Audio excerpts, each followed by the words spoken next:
The first one that comes to mind, and again, I think Finmo pioneered it. I believe they called it Smart Docs. Oh yeah. And as per usual with technology in Canada, there were already tools in the States doing this, and I think they got a lot of inspiration from that. But if you think about a typical mortgage transaction, let's say I'm employed T4 with a company.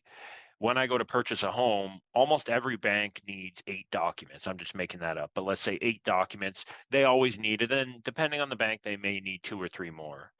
And then, if you're self employed, every bank needs 12 documents because you're a bit more risky or whatever, plus, depending on the bank, 2 or 3 more.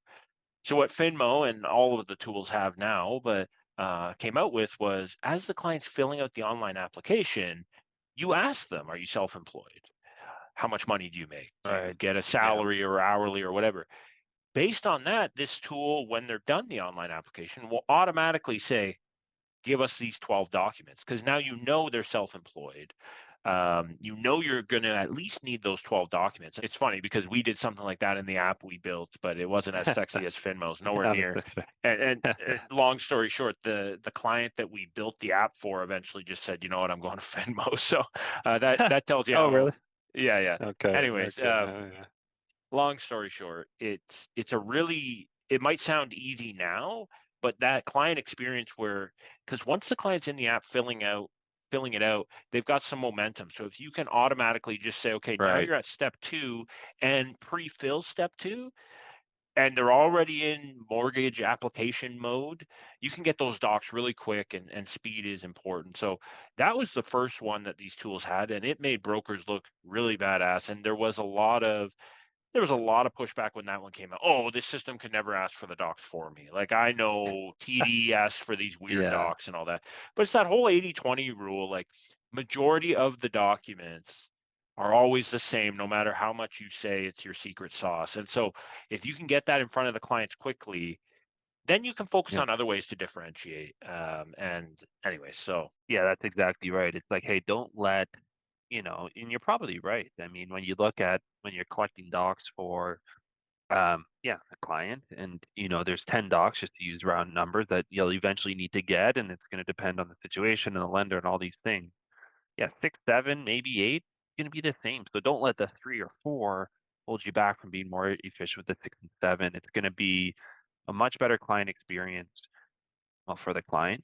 But it's also just going to make you so much more efficient, because the reality, I mean, for better or for worse, we've talked about this, I think, before. Everyone is used to that, Amazon type service, which is, hey, I need everything now.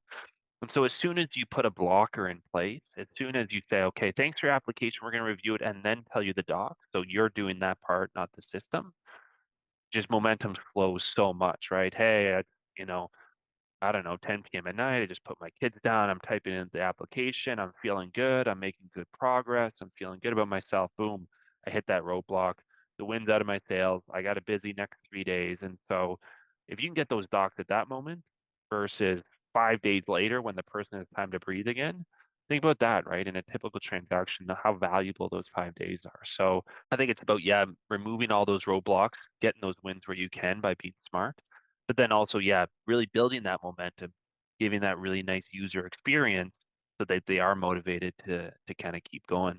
The other one I was going to say too, I mean, with the smart stuff, you talk about the docs. I think it's actually even relevant on the application. And this is, I think, another really good example of, the in-person, doing a paper application versus in-person doing it on the screen together.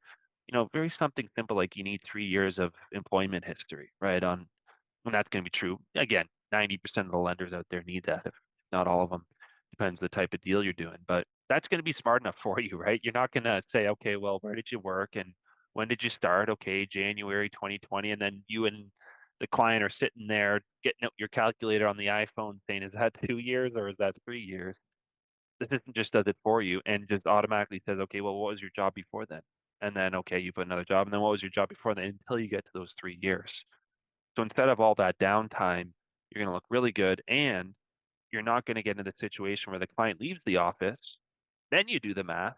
You say, "Oh shit, it's not, it's not 3 years. It's two and a half, yeah. right? Oh, calling them up, and now they're on the road, and it's the same situation we talked about before. So it's almost building those fail safes in place for you. So if you're completing an application, you know you're getting everything that's relevant, right? I think that's another huge part of these kind of the intelligence that comes with these online applications. When you're shopping around looking for a tool, and a lot of you are part of networks that give you a tool for free or whatever. But if you are looking, I'm pretty sure all of them have this in some fashion now. Uh, I don't know, does Boss have this? Like a document Which, collection in Smart Docs? yeah, I think so. Yeah, Yeah, okay. yeah, So I this is kind of one of those things that it's there now with all of them. All of them have different ways of doing it, but it's definitely not something where you're like, oh, this one doesn't have it, so if this matters to you, go elsewhere. But yeah, yeah.